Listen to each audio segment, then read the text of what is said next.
এই ধরনের মানুষগুলো প্রতিটা পদে পদে ধরা খায়। এখন বলতে পারেন যে ভাই কোন ধরনের মানুষগুলো? এই যে একটা পৃষ্ঠা টাইপ করছি, দেখছেন? গতকালকে দুজন মুরব্বী আইছে একটা অ্যাপ্লিকেশন লেখার জন্য। অ্যাপ্লিকেশন বিষয়টা আমি স্ক্রিনে দিয়ে দিব, তারপরে পড়া শোনাই তার কাহিনী হয়েছে কি। 25/6/2026 25 সালে সে একটা এজেন্সি টাকা দিছে হচ্ছে 8,20,000 টাকা চাইছে, এজেন্সি দাবি করছে। তার মধ্যে 4,50,000 টাকা দিচ্ছে সে দুজন মুরব্বী আঙ্কেল। মুরব্বীর নাম হচ্ছে মোহাম্মদ চুন্নু মিয়া, আর ছেলের নাম হচ্ছে যারা পাঠাবে বিদেশে মোহাম্মদ সাইদুল ইসলাম শান্তকে সার্বিয়া পাঠাবে। সার্বিয়া দেশে এজেন্সি পাঠাবে, 8,20,000 দাবি করছে, তার মধ্যে 4,50,000 টাকা সে দিছে। এটা নিয়ে একটা দরখাস্ত।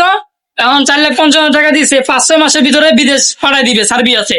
সে এত কিছু লাগে, ভিসা মিসা সবকিছু করে বিদেশ পাঠাবে। আচ্ছা ঠিক আছে। এখন 16 মাস পার হয়ে গেছে গা, এজেন্সি তারা টাকাও দেয় না, দেন হচ্ছে ধমক দেয়, বিদেশে পাঠায় না। আচ্ছা এখন একটা দরখাস্ত সে লিখবো, রাফ করে নিয়েছে পুরো দরখাস্তটা আমি টাইপ করছি, 50 থেকে 60-70 টাকা বিল হইব। এখন এই টাইপ করছি, এজেন্সি ঠিক আমি বলবো না, এগুলো সব হাইড থাকতে পারে, আমি স্ক্রিনে দিয়ে দিব। এটা ভিডিওটা করা এর জন্য যারা দোকানদার ভাই আছেন, অবশ্যই এই ধরনের কাজ করলে, মুরব্বীদের কাজ করলে অবশ্যই আপনারা কি করবেন, অগ্রিম টাকা নিয়ে কাজ করবেন। আমি 1 ঘন্টা লাগাইয়া এই জিনিসটা রিচার্জ করে সুন্দর করে সাজাইছি।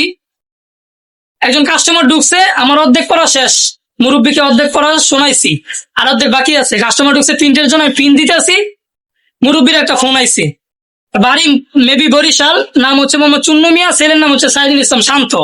কুমিল্লা না, দুঃখিত, বরিশাল হইতে পারে, মেবি ভাষা শুনে বুঝছি বরিশাল। তো কাস্টমার ঢুকছে, আমি পিন দিতেছি, ওনার একজন কল আইছে, উনি 1 সেকেন্ডের মধ্যে আমার দোকান থেকে গায়েব হয়ে গেছে। আমি কি দোকান ফালাই, কাস্টমার ফালাই দোকান ফালাই কি আমি খুঁজবো?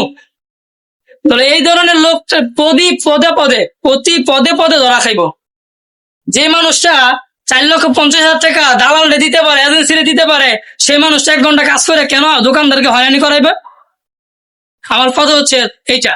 কেন কালকে সারাটা দিয়ে আমার মেজাজটা খারাপ হয়ে গেছে গা, মানে পশম গুলা শুরু হয়েছে। যারা দোকানদার ভাই টাইপ করে তারা বোঝে। তো উড়া ভিডিওটা শেয়ার করবেন, এই ধরনের লোক যেন এরকম চান্স না পায়। ফ্রি কাজ কেউ করবেন না। এই ধরনের লোকদের কাছে 20 টাকার জায়গায় 30 টাকা নিবেন, 40 টাকা নিবেন। আর এই ধরনের লোকগুলো প্রতিটা পদে পদে ধরা খাবে, প্রতিটা পদে পদে। কারণ তারা সেরা কাজ করে কাজের মাঝখানে শেষ করে চলে যায়। এটা কোনো সিস্টেম হইলো? ভিডিওটা উড়ো শেয়ার করেন, আপনারা দোকানদার ভাইদের কাছে পৌঁছায় দেন ভিডিওটা। ধন্যবাদ সবাইকে।